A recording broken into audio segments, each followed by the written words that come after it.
Hi, this is Scott Garibay, and today we're going to talk about Dungeons & Dragons 5th edition, and we're specifically going to talk about a living wage for Dungeons & Dragons residents, right?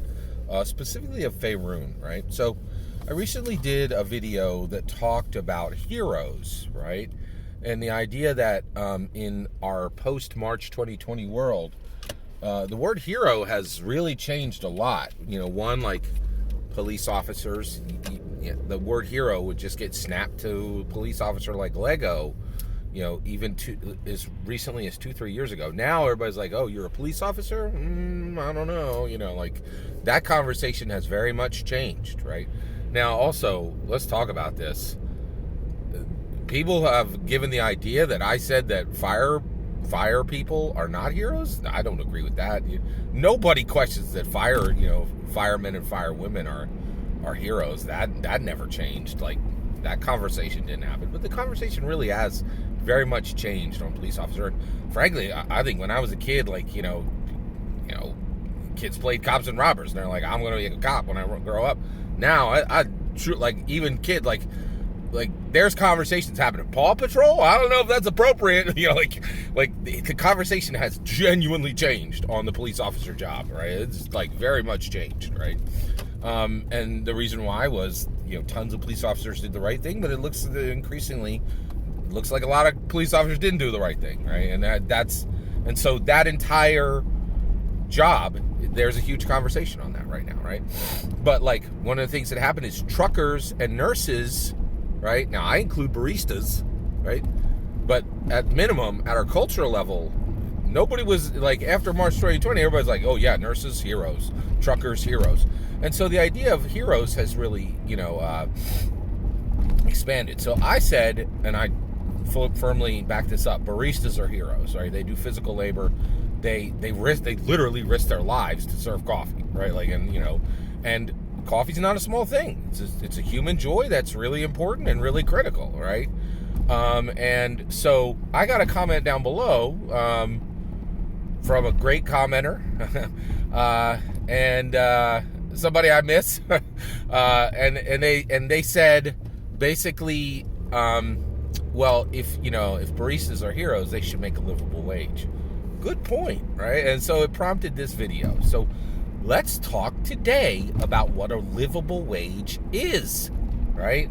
In Waterdeep, in Phandelin, okay, and in Silver Hollow.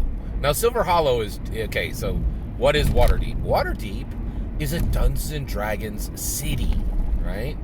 Phandelin is a Dungeons & Dragons town. Waterdeep and Phandelin are both in Faerun. Silver Hollow is a village that I put in my game. And generally, we don't really have villages sketched out, within Dungeons & Dragons, which is perfectly fine, right? Give me the details on a city, give me the details on a town, and you can leave the villages to be made up by dungeon masters. That's totally fine. So let's talk about a city, of a town, and a village, and what you need. What is a livable wage within Dungeons & Dragons 5th edition? Okay, in Faerun, the default standard location within Dungeons & Dragons. All right, let's get into this. All right, so Waterdeep. Okay, Waterdeep is a major city where there's lots of magic, lots of nobility, lots of money. It has the leader, Lariel Silverhand, is not just a 300-year-old elf.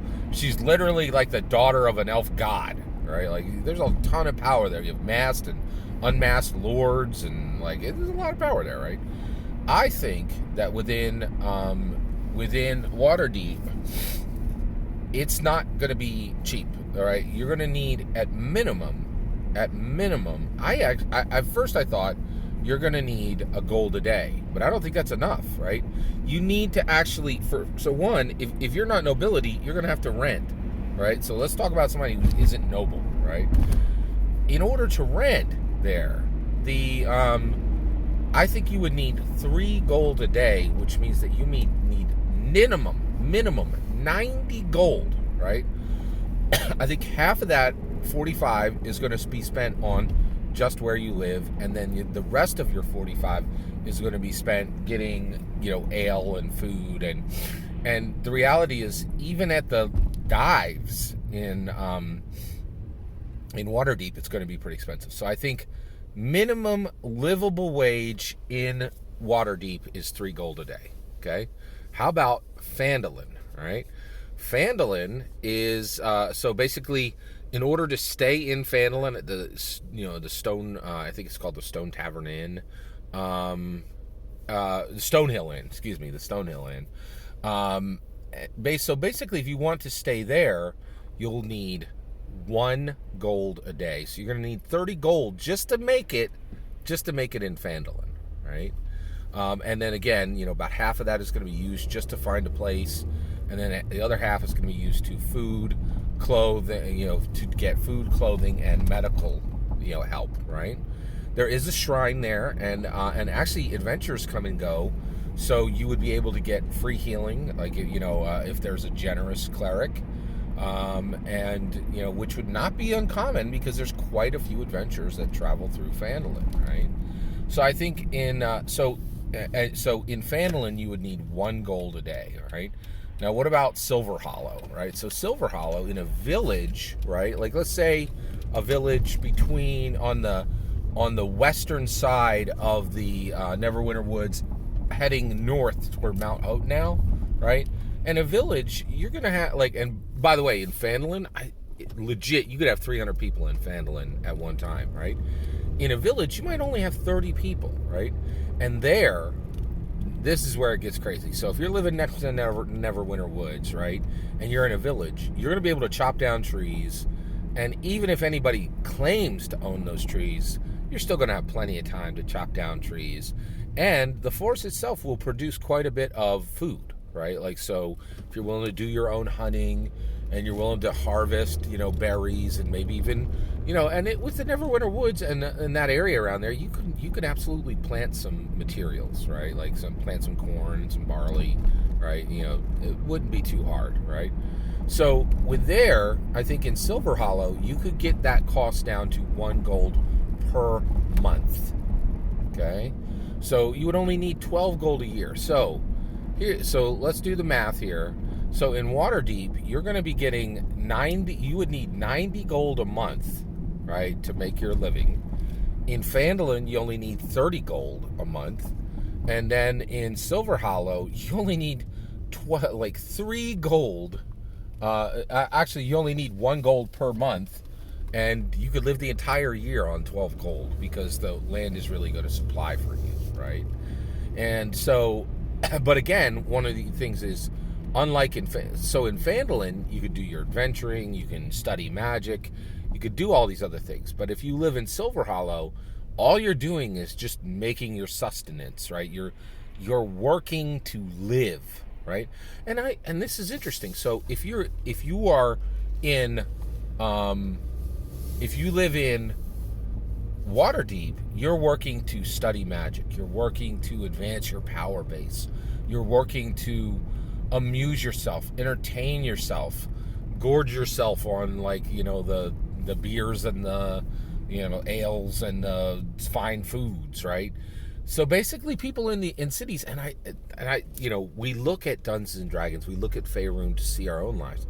This is where pretty much everywhere in America, it's very rare for people to be working to sustain themselves anymore.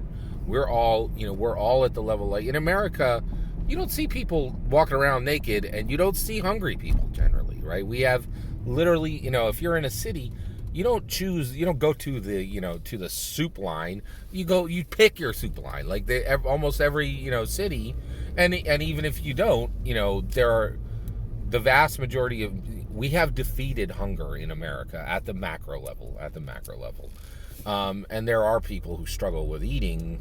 Like we've reached a point in America where, like, your problem might be you choose to never eat, right? Like we literally have, we have problems that nobody else in the world has. Like, you're like, wait, that person has malnutrition because they're choosing not to eat, and then in other countries they're like, wait, they have food but they're choosing not to eat it. Like, we don't we just don't have problems like the rest of the world. We've really we're so high up on the Maslow count, and we need to remember this, right? So, so if you're living in Waterdeep, you're living in different times, and your focus isn't just sustaining yourself, right? Even if you're living in Phandelin, right? You have some time, and you're going to have some energy to devote to yourself, to your own self-care and those kind of things. If you're living in Silver Hollow, you're scraping to live, right? You got 12 gold a year, and you are literally spending half your day putting food in your mouth, right? And I'm very happy. I think in America, we're not there anymore, right? And I think there are countries, America, we're water deep in it, right? And then I think in Europe, they're kind of vandalizing. They're in a Phandelin state, right? And then there are, unfortunately, still some countries where we see this, countries are living like Silver Hollow. They're just spending half their days just getting food in themselves. So we want to bring everybody up to that Waterdeep level. So that's my breakdown of a livable wage in Dungeons & Dragons 5e. 3 gold a day to live in Waterdeep, 1 gold a day to live in Phandelin, 1 gold a month to live in Silver Hollow. What do you think? Do you think I got those numbers right? What do you think is a livable wage in Waterdeep, Phandelin, and in Silver Hollow? I'd love to hear your thoughts. Let me know in the comments below. Thank you to the person who left that comment. All the best to you. And please consider subscribing, and have a wonderful millennium.